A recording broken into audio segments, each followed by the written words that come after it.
And welcome back. We're picking up where we left off last time in Panzer Corps 2 in Moscow. Where I believe at this point we need to finish the mission. We got 5 turns left. We're about to hand it over to the Soviets here. We do have one objective we need to retake from the Soviets, and otherwise we need to basically resist the Soviets from retaking objectives.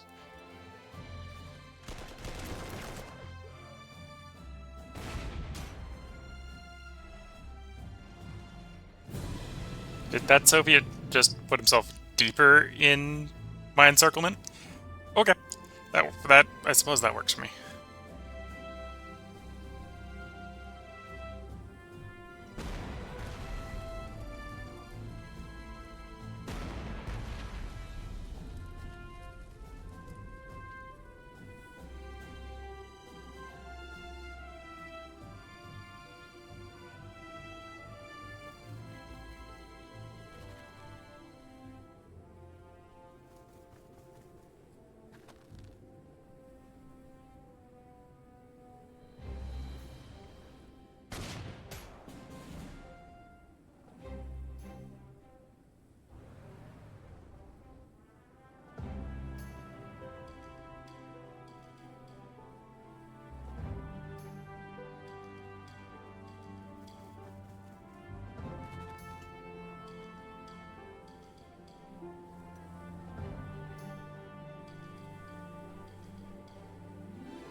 Okay, we got him circled. I don't need to get rid of him this turn.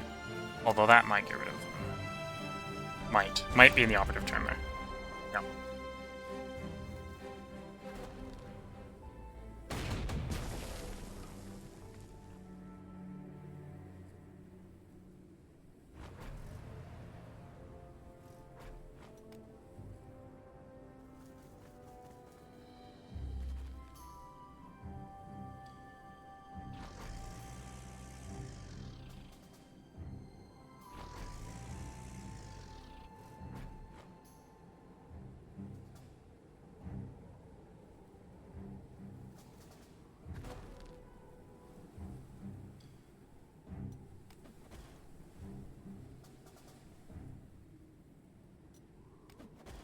Okay, we got that one tank to deal with, take that objective back. And respond to whatever rolls in off the map from the Soviets.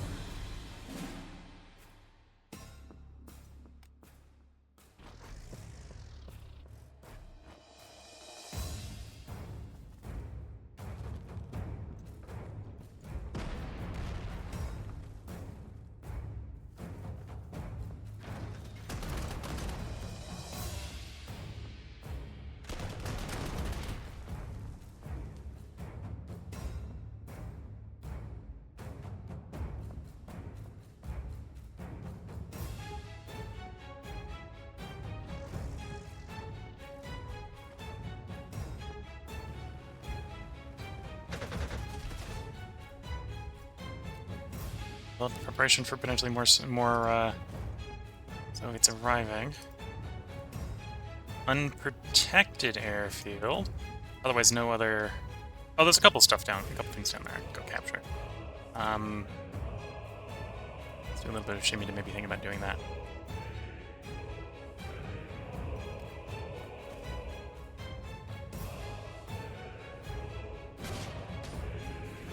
Go.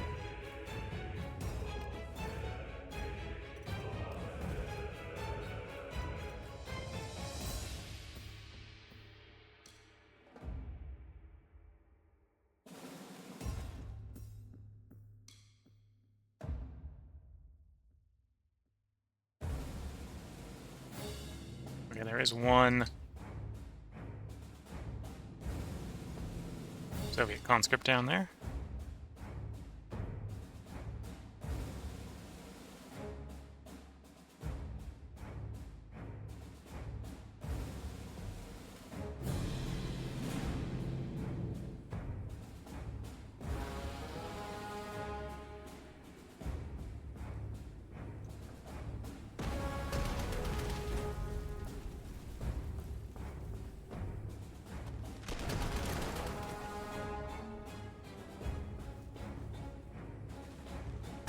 Okay. Don't actually have to get that guy destroyed. We just need him on the objective. Take that objective, or take that location so we get the income from it.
Okay.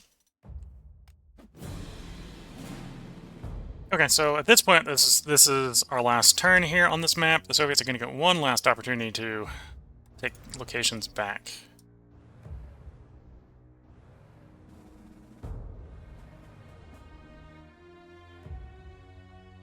So as long as we have something sat on each of them that is too big for the Soviets to stop,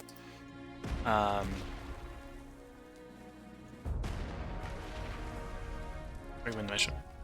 Oh, nor it just considers that victory there, because apparently it doesn't care about the last conscript. That was removed the last counterattacker. That was quicker than I was expecting. So reviewing the battlefield. Yeah, presumably that was the last counterattacker. It probably didn't count this last conscript down here as viable opposition. I must have completely destroyed the Soviet counterattack is what ended up happening there. Didn't be the last one. So yeah, that's Moscow. That's kind of what you need to do on Moscow to go the ult history, which is control those four bonus objectives. As you can see, if you stash up a big bunch of prestige earlier in the main quest line from encirclements, then it's not too hard, especially if you bring in a bunch of pioneers. We did lose. Oh, did we lose things? This is the first mission where I think we lost lots of things. A little hard to tell here because every half unit it shows the half unit as destroyed, even if the unit is still around, right? So, for example, this is a new unit down there. That was swapping down to show us the destroyed other half, but yeah. This is the new unit down here, because we had to replace one of those. It's showing... Well, we lost our... I think we had 3 armored cars at the beginning of the map. We had one very low quality, one sort of medium quality. We did keep the highest quality one, which is good. Although we almost lost it a couple times. Our 88, I think we lost the lower quality of the 88s. We lost one of the 15 centimeters and I replaced it with a 17. We didn't lose any of the planes. I don't think we outright lost any of the tanks, although we did get close. And then we outright lost the extra Pioneer I brought in. I brought 2 extra Pioneer in for this mission because of the fact that we needed to attack a major urban center, right? We managed to keep the 2 specialist ones that we have heroes attached to intact. We lost the other 2. We brought more war infantry. Where? Let's say Ver. Ver infantry. We lost a couple of Ver. We lost one of the Ver infantry. It wasn't that hard to replace, obviously. Anyway, we're obviously not having any trouble with replacing guys. We've got plenty prestige. It's just annoying when you lose them because then you lose all the prestige associated with the unit, or the not the prestige, the experience, right? So losing this guy would be terrible because we lose a level 5 guy who's getting 50% more accuracy and minus 25% accuracy for the enemies attacking them. That helps keep him alive, right? Whereas the inverse is, yeah, you got no experience, so you get no accuracy bonus. Accuracy is well useful. So with that, let's get the briefing for the next mission.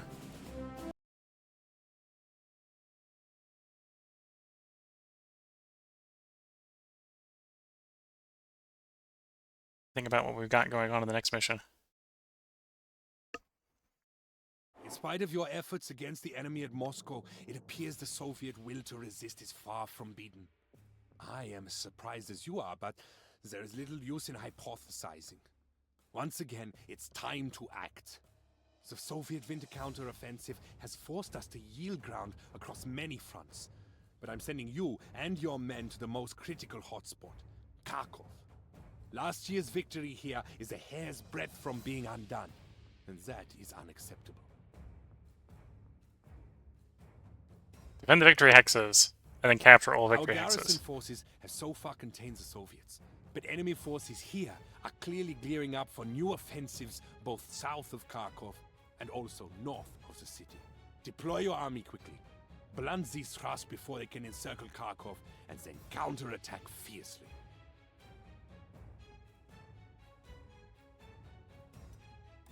This mission. So as you can kind of guess from the description here, this is the first mission, if you're following the campaign, where you're not the guys with the initiative. We're on the defense. At least initially. And we got another 0 slot guy. Yeah, this is the first mission in the campaign, where we are on the defense and not the attack. So we start with 4 of the victory hexes. And notably, you'll see up here, we're not the first in the turn order. We are on the defense. So, oh, and that's so if you want to know what the perks we took were. We are on the defense. So the Soviets get to go first. And normally when I encircle people, I'm like, okay, they're going to get hit with their suppression before they get to attack. I don't think that's actually... Or, I think it's before they get attacked. I don't think that's going to be the case going forward. So, at least for this battle, that's going to be a little bit of an issue. And this is a battle where we got to counterattack. So we got 4 objectives in the south we got to retake, and we got 1 in the north we got to retake. Sort of counterattacking after we stop the attack, let's say. This is, once again, an interesting battle where we have infantry already deployed. So we got some Italian cavalry, some Hungarian infantry, 4 units of Romanian infantry, and one German infantry here. And the German infantry is in the most exposed forward position, yes.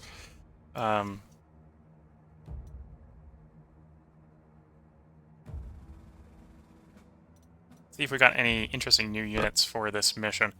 So no new infantry. We've not hit the point in the game where the infantry go from game start ones to the... I think we're in 42, so I think it's 43 when you get the late war infantry. Oh, we do get a bunch of new tanks. The fancy new tanks have rolled out. We have Panzer 3J1s. So how much of an improvement is that over the Panzer 3Js? That is an improvement. So we got more AA protection, more initiative, and more anti-tank damage. We got Panzer 4F2s. So again, that's presumably the upgrade over the Panzer F. That it is. Big difference here is it suddenly gains a bunch of anti-tank capacity. So we're going from 14 to 20. Honestly, that's enough, I think. Yeah, we're not even about the Panzer 3Js anymore. The cost, of course, is it's one more core slot per tank. We get armored car flamethrowers, which I think is basically the upgrade over the Flampanzer. Yeah. So, it's a little bit of a mixed bag. It's better against infantry, which of course is presumably what you're using the Flampanzer against. Has higher initiative, a little bit more vulnerable against planes. And we now have this, which is Brücken. So this is the tank version of the bridge unit. Notably, unlike the Brücken Pioneer, which have an attack, it's a terrible attack. These do not. Personally, I don't really like these very much.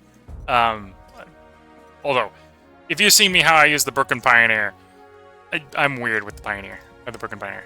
So we got a bunch of tank upgrades. We presumably captured a decent number of Soviet tanks. For example, we could bring out some KV-2s. We wanted some bunker killers / self-propelled artillery. I'd probably deploy these as self-propelled artillery, not actual tanks. We got KV-1s. Got a bunch of T-31 41s. And KV-1 model 40s.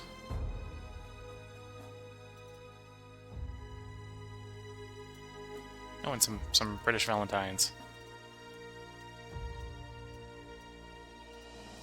No new armored cars. Same loadout on the armored cars. Anti-tank. We do got some new anti-tanks. We got Marder 2s and Stug 3s. Stug 3s are rolling 19 on the AT. The Marder 2s are rolling 20s. So if we wanted something that's anti-tank but more of a tank, that's what these are. They're a little weak against the infantry. It's the only concern with those.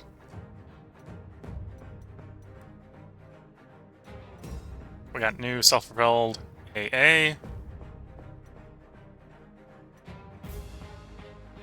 No retaliation.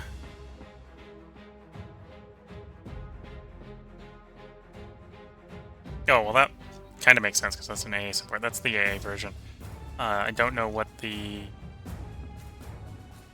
stat line is in... Might keep the no retaliation if it's in ground attack mode. That would actually make that vaguely interesting if it kept no retaliation. That's not something the 88 has for... Oh! Enemy instant shootback. Okay, so presumably I don't think that is an upgrade, an effect on the ground attack. So AA units don't get return fired by the planes. Fair enough. Then we got Nebelwerfers. We got 21 centimeter Nebelwerfers. Artillery support, suppressing fire, rapid fire, entrenchment killer.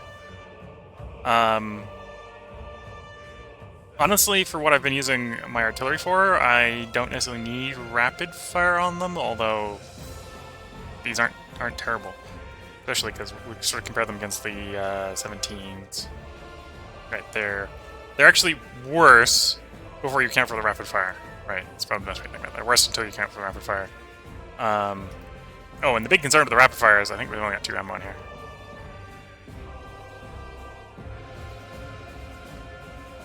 It's not effect ammo, so I'm spending. So basically, it gets to attack once and defend once. And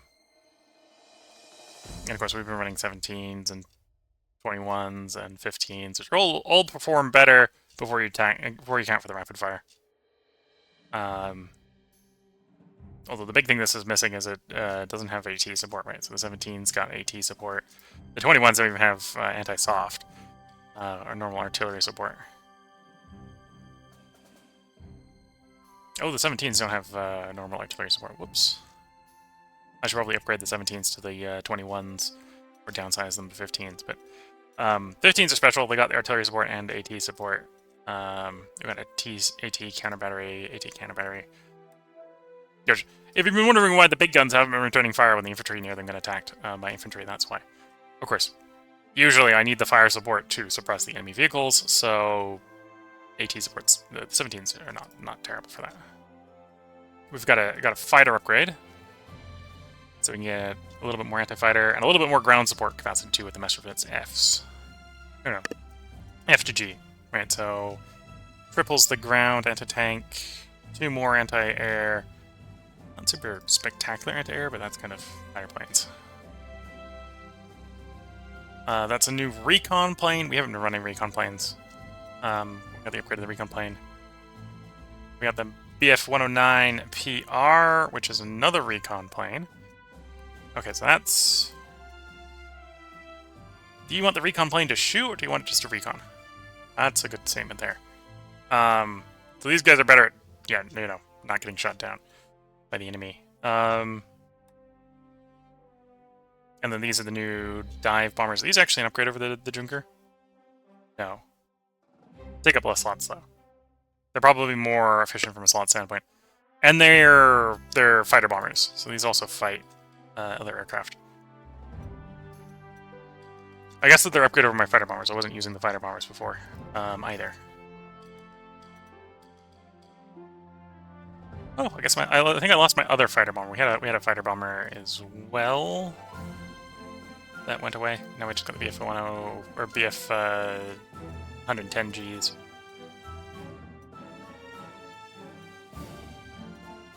Oh, the lightest of our strategic aircraft are gone. We do have a new one. We have a Heinkel 177A, which is an improvement on all aspects of the Dornier, which is what we were running. Slightly smaller range, and it's an extra core slot.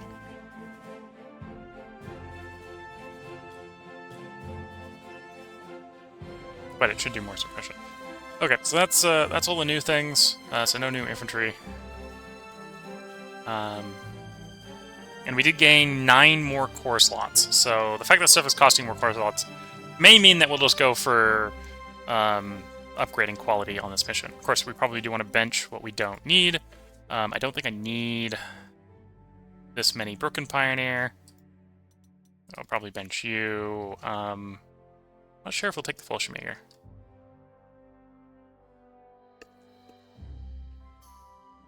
And yeah, we're not going to start this mission. I may contemplate deployment, because I can always undo that if we don't actually deploy all the way. Let's bench the truck guys we had from last time. They were the replacements we put in mid-mission, except for this one Broken Pioneer. I think we're going to want some Broken Pioneer up north.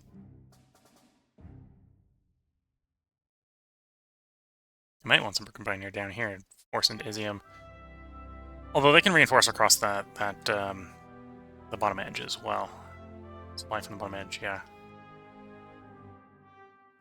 And this is the Donetsk River. It's not a particularly blocking river. I think they can get supply across it. It's a vulnerable position, but it's not a major river. Okay.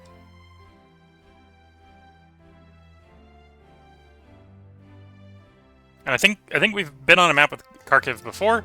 Although I think it was like the right side of the map, right? Last time we saw the Kharkiv. Or Kharkov. Now it's the centerpiece of the defense in 42. So yeah, we got the one objective there. Thinking we might want to roll around the top. Come down between the two rivers for the counterattack. I also probably want more tanks, right? We probably want to get more tanks. We got the Fs, the H. Probably take the other H off the bench.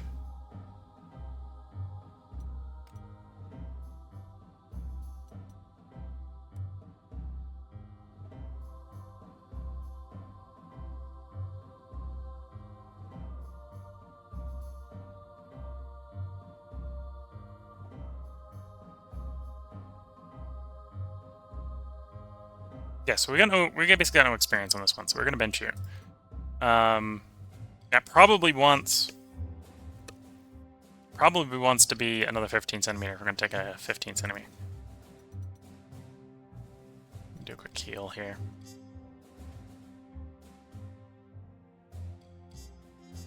And then we got a new hero. The new hero is another 0 slot hero. So in theory, I could grab someone that just takes up a lot of core slots and assign it to the 0 hero and have fun with a fairly strong unit.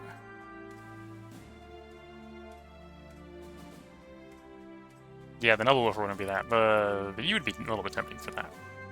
If we wanted to rapid fire, we'd probably go you, not you.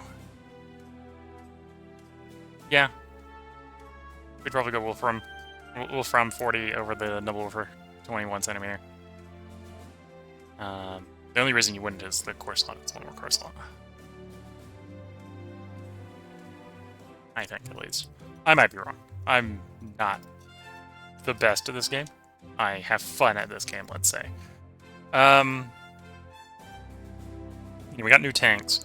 And I think as much as we could upgrade J's to J's, right? We could do J's to J's. We're probably gonna just do the J's to F's, because it's a overall major upgrade. And then the F's. So that's another big thing, right? Is we're gonna be looking at like, oh, we're gonna be upgrading 2 core slot tanks to 4 core slot tanks. We're not gonna be upgrading all of them. We're gonna get stuck with one of them saving F.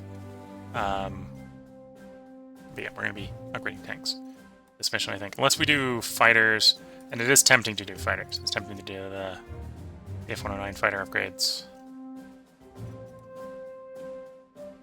But yeah, I think within the slot, it's tempting to do a 6-core slot artillery piece. Probably the biggest, our biggest core slot that we're going to pay. And I think I probably do want like 3 or 4 artillery pieces. So that makes sense. Let's grab 6-slot artillery piece then.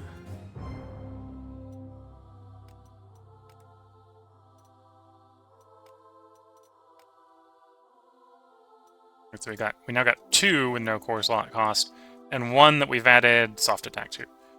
So it also shoots the soft targets if it's doing support jobs. And we got a 15 centimeter.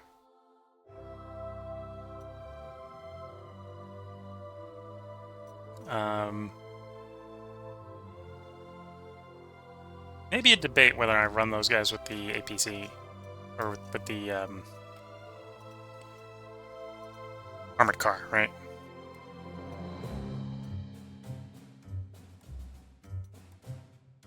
The big difference, right, is the vehicle support, right? Vehicle support actually gives them a bunch more protection while moved.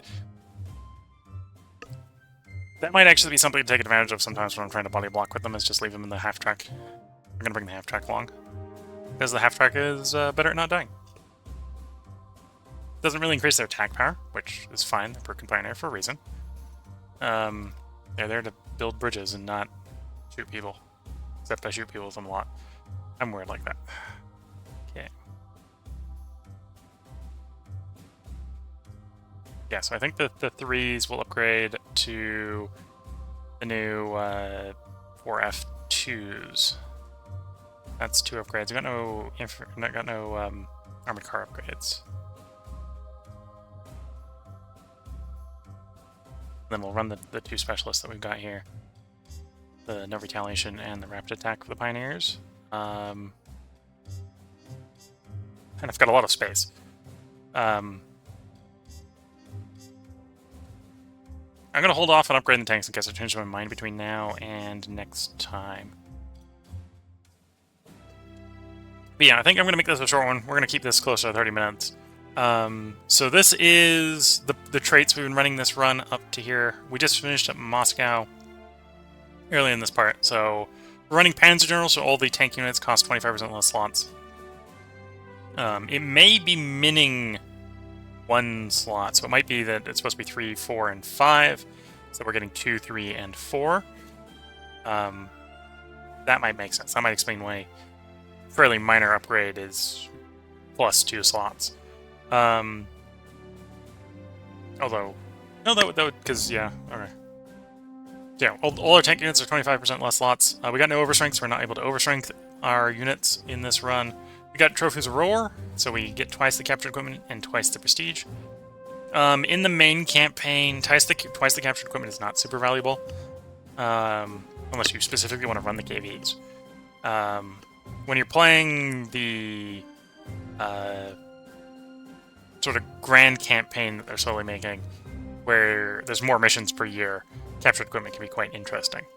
And of course, That's because you have time to actually capture some of it, and it doesn't go out of date as quickly. The big thing here for Trophies of War is double prestige. This is how we've been able to stack up a 36,000, almost 37,000 prestige bank, while basically doing mostly elite replacements. Is the double prestige from capturing units. We got Deadly Grasp, which is double suppression from encirclements. Again, that helps a lot with trying to get units to surrender. We got Flexible Command, which is allowing me to split and remerge units without... well, so splitting units does not consume unit slots, so normally we're sitting at the unit slot limit. If we didn't have Flexible Command, we'd be constantly going over it, which doesn't let you actually do. Also allows us to split and merge units any number of times in a turn. Although it still follows normal movement rules, so if you've got a unit that moves and uses up its move, then obviously you can only do it once a turn. We have anti-air veterans, so the anti-air units actually do damage instead of suppression. Otherwise, they basically act like artillery when shooting air units. I probably would be running... Probably wouldn't be running the 88s if we didn't have anti-air veteran. We'd probably not rerunning those. We'd probably just be running more planes to fight the air units. We got Chaotic Fire, so our units spend 2 ammo each attack instead of 1. I suppose that's one reason why we're not running the rocket stuff. The rocket stuff would blow through all their ammo in one volley. Yeah, it would blow through all its ammo in one volley. We have perimeter control, so our units cancel enemy zone controls in their own hex. That's why I can get away with some crazy encirclements, sort of encirclements where we're encircled too, is by taking advantage of perimeter control. We got slow modernization, so we can't upgrade more than 3 units per mission. Transport upgrades do not count. Overstrength upgrades would not count as well, but we have no overstrength. And then we have force dispersion, so we can assign 1 hero per unit instead of up to the normal 3. Which just works for me. In the normal main campaign, you don't get enough heroes for you to really want to assign 3 to them. Although you can get some pretty crazy combos where you can assign 3 to a mission, or 3 to a unit. Like if you had rapid, like we've got rapid fire from one of the heroes here, right? Rapid fire, no retaliation, and then maybe one of the other ones. You can get some pretty crazy combos if you get lucky with the heroes. Oh, and envelopment, right? If you just combine those, so you're like, yeah, we're just going to attack 1 unit, take no damage to turn, and almost delete a unit. Put them in the right unit, that could be quite scary. And you can do that in the normal campaign if you don't take force dispersion. Though, of course, to get this large list of options here, I had to take drawbacks, right? So we have things like slow modernization and force dispersion to allow us to have all the nice bonuses that we have. I probably could bench Panzer General, although we'd be running fewer tanks, or it would be harder to run as many tanks with as much infantry and stuff that we'd be doing. And you can definitely run without anti-air veteran. I tend to find the anti-air is a bit disappointing with anti-air veteran. And that's with me usually running the 88s, right? The 88s are the big AA units. And so we can go to the purchase unit, look at the 88s here. So this is the 88. 5 anti-infantry, 5 anti-hard, 24 air attack. So we'll shoot fighters and bombers, attacking with friendly ground range, suppressing fire. These have 24 damage. Conversely, the smaller ones are doing like 12. And that does make a difference when it comes to the planes getting hit.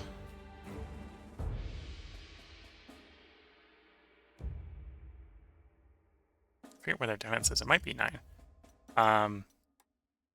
But yeah, that's why we can do some pretty hefty damage on the planes. Whereas a lot of the other AA has some variation on rapid fire usually. Oh, except for the 37 centimeter. So the 2 centimeter here has rapid fire. 2 centimeter quad has rapid fire.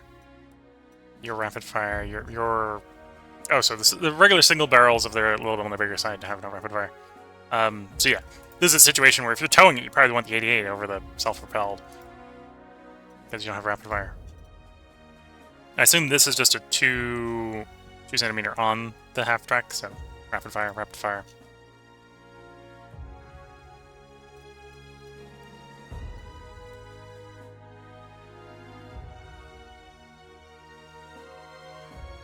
Yeah, can access the close defensive while attacking aircraft within the same hex. Yeah, so that's 0. So for example, this one does damage better against things at close. Your recon plane, or low altitude. Oh, the recon high altitude, okay. And then the bombers up here are the high altitude bombers. They have carpet bombing, so they destroy fuel and ammo of the targets they're hitting, suppressing fire. So these act like artillery, and entrenchment killer. And these are actually, I think, reasonably hard to destroy because they're not low altitude bombers. Remember the AA having something favoring the low altitudes.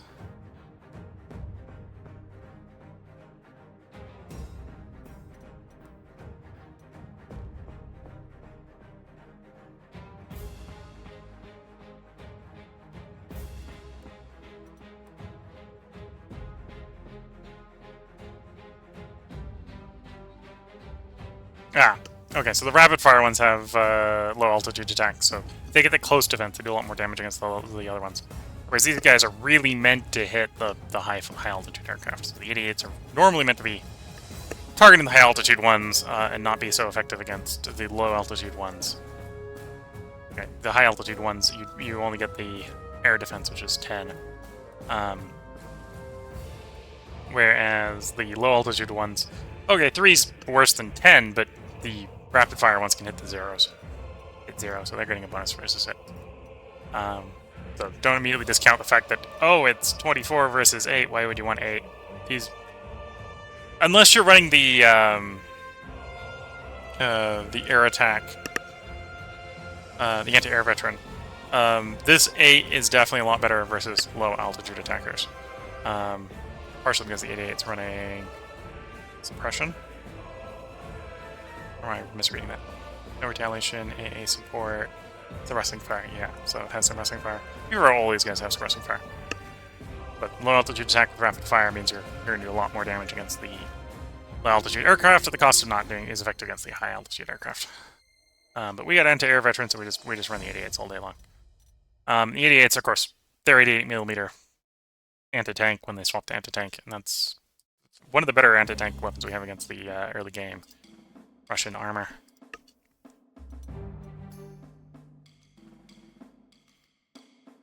And yeah, for deployment, where would I probably be deploying most of the stuff? We'd have a little bit up here, but that's just to push there. Have a little bit of Kharkiv to push up. Most of it's going to be deployed here to deal with the counterattack and push back, although we can get a little bit over here.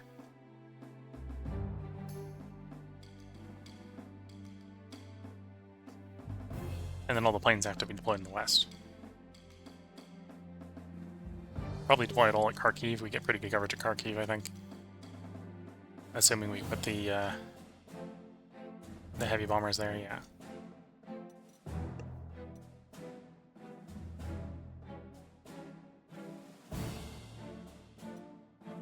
I'm kidding how much I would actually... How much would I put there? And then there's the question of, do we bring the Fallschirmjäger in?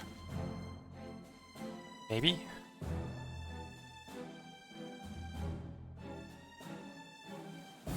If I don't bring the Fallschirmjäger in, we probably want to move the envelopment one to a different one. We might want to run the envelopment one to a different one. Anyway. You know, actually, I will do that. We'll just, wrong button there. I'm actually going to take the hero off of you. So it forces me to remember where I'm to assign that hero next time. It'll pop up and go like, hey, you've got an unassigned hero. To remind me to think about where I want that hero to be. If we're gonna do some Fallschirmjäger work, I think we'll probably put it on the Fallschirmjäger. Or we don't, I'll probably put it on one of the more veteran tanks. So we don't have to finish encirclements, we can just use the tank to finish things. And capture them, because that would be the point of having development on them, so that we don't have to actually completely encircle the guy to end that fight.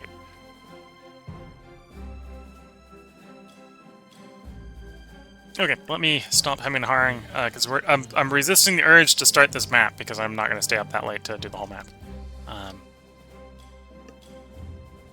So yeah, if you're watching on YouTube, there'll be a part up tomorrow. Sorry for sort of dragging out. I had lots of things I wanted to look at before we brought the stream to an end, and this was a good place to sort of look through the units. Tomorrow, bringing up the schedule for Twitch, tomorrow is going to be Victoria 3. We're going to do India differently. I'm not quite sure how long I'm going to do the stream for. We're 2 parts ahead as far as YouTube is concerned. So YouTube's probably still seeing the previous India run. I didn't necessarily like how the previous one ended. And I think we can do better now that I know better. So I think I'm going to try doing India differently. We're probably not going to try to keep the company going this time, for example. I'm going to go like the Raj path, let's say. So today was Panzer Corps, tomorrow will be India, the day after that will be Shadow Empire, Friday will be Terra Invicta, hopefully overcoming that noble metal shortage, and then Saturday will be Panzer Corps 2. If these missions are a little bit slower, and this one might be, this one we can actually finish early because it's just capture the 9 victory hexes. Yes, we're on the defensive at the beginning, but once we counterattack, we can take all the objectives and end it early. If we were playing a little bit faster come Saturday, we may do 2 maps. We'll see where we are at the end of the first map. Well, I think we will do 2 maps, because I think we'll roll through this first one quickly enough. So that's the upcoming schedule. I hope you've all been enjoying, whether you're watching on YouTube and or Twitch. And with that, I'm going to wish you all the best of luck and a good time. Ah, okay. Sorry if I missed your chat, Team RMB. I wasn't had that covered up from the ban from earlier. What do I get for having units vehicles survive the next mission? Other than not having to purchase, or do they get any boost? I have more experience, do more damage, increase rate of fire, or whatever. So yeah, the benefit from having units survive the map is they get to retain their experience. Some maps, like this map, will have pre-deployed sort of other faction units. Like this one has a bunch of Romanians and stuff. These ones we don't have to care about. We don't get to keep them for the next map. So we win or lose, we don't need to care about them. The nice thing about keeping units, of course, is they get to keep their XP. So, for example, we've retained 3,000 XP on this guy, so he's getting a 30% accuracy bonus and reducing the enemy's accuracy by 12%.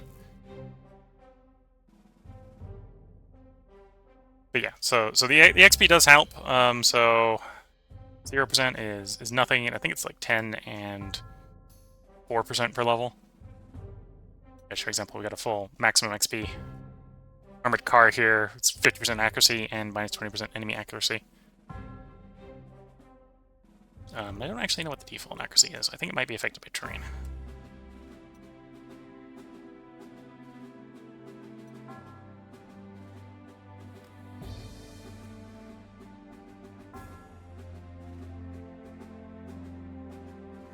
Or I thought it's like 50% or something.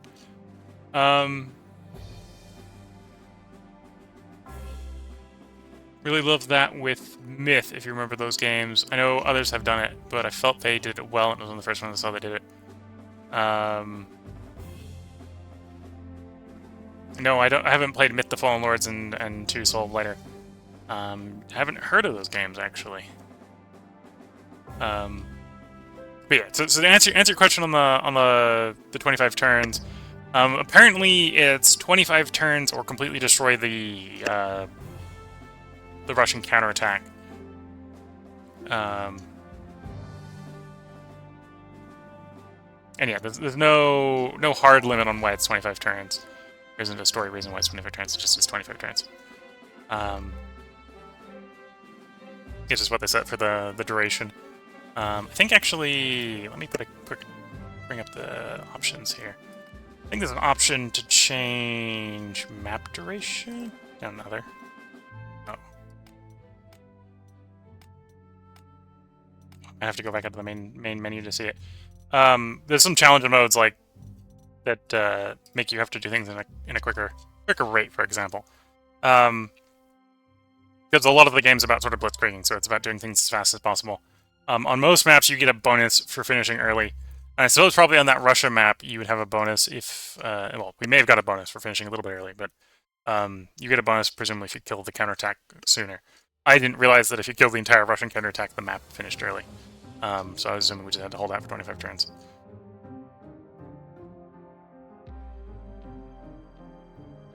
Bungie game before Halo. Yeah, I am young enough that Halo is a game that would have been, high school? So if it's before Halo, it's probably before me, sadly. And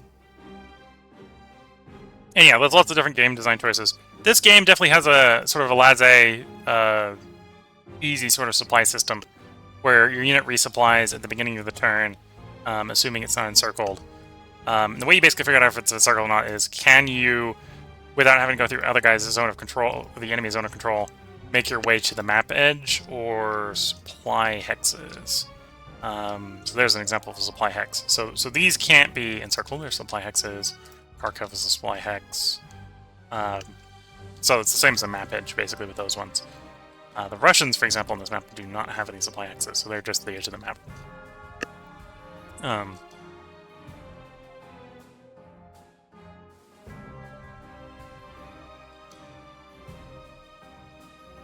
Okay, let me, if you got any more questions, feel free to let me know. I'll go ahead and do the outro here for the YouTube video. So, YouTube, don't drop your YouTube video out anymore. So, until the next part, I'm going to wish you all the best of luck and a good time. Catch you all in the next part, and bye for now.